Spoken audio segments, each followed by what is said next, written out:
The new Tiguan SUV is larger in every dimension, packaged with new safety features and technology designed to take the fight to Mazda's CX-5, Hyundai's Tucson and Kia's Sportage. In addition, this is one of the first VW models to land since Dieselgate, and no doubt has a point to prove in clearing Volkswagen's name. Available nationally from September, the Tiguan range starts at about $32,000, moving through a range of petrol and diesel derivatives up to about $50,000. Now, wedged into the middle of that lineup is the 132 TSI Comfort line that's driven here. So let's take a look. The first impression is really strong. From the driver's seat, the Tiguan feels more mature than before. It has larger cabin dimensions, including that massive 615 litre boot. The cabin has a real air of refinement that really stands out for this segment. I mean, you just look at the centre fascia here, all the buttons and switchgear are top notch. In addition, it has a really good suite of standard safety equipment, including full airbag coverage and standard autonomous emergency braking. That first impression is reinforced by a strong line of standard equipment across all models, comprising 17-inch alloy wheels, 8-inch infotainment screen with App Connect, USB porting, reversing camera, automatic headlights and rain sensing wipers, cruise control along with different driving and terrain modes.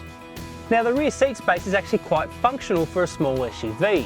For one, you can actually slide the rear seat backwards and forwards up to 180mm, and when you fold the seats flat, you have up to 1655 litres worth of luggage space. Now, I spoke before about the level of refinement and finish inside the cabin. The good news is that those same mannerisms also transcend the driving experience. The first thing you notice out on the road in the Tiguan is just how quiet and serene it is inside the cabin. All the outside noises are really well insulated. There's also a really nice open glasshouse feel to the cabin. So you've got excellent vision front and rear, nice big mirrors, and it's a car that you get your head around pretty quickly. It is really like a jacked up version of the Golf. The mid-spec 2-litre petrol engine is smooth and refined, mated standard to a 7-speed dual-clutch transmission. The engine really belies that small capacity out on the road. It's smooth taking off and it builds up speed fairly progressively. But it's not quite perfect. The dual-clutch transmission can be a little bit lurchy as you take off, and the car does feel its weight under heavier acceleration as the little engine tries to push all that heft along. Given the Tiguan's brief as a family SUV, the ride isn't as settled as what it could be, and for that reason you might get some people balking at that as a family proposition. Otherwise though, the car is really accomplished out on the road. The steering is accurate and precise, and the car has a real sporty demeanour in the way that it holds its weight through the bends. On test, we managed an average fuel consumption of 9 litres per 100 k's. The driving characteristics, added interior space and upgraded equipment all amount to the feeling that the latest Tiguan is a much more mature proposition.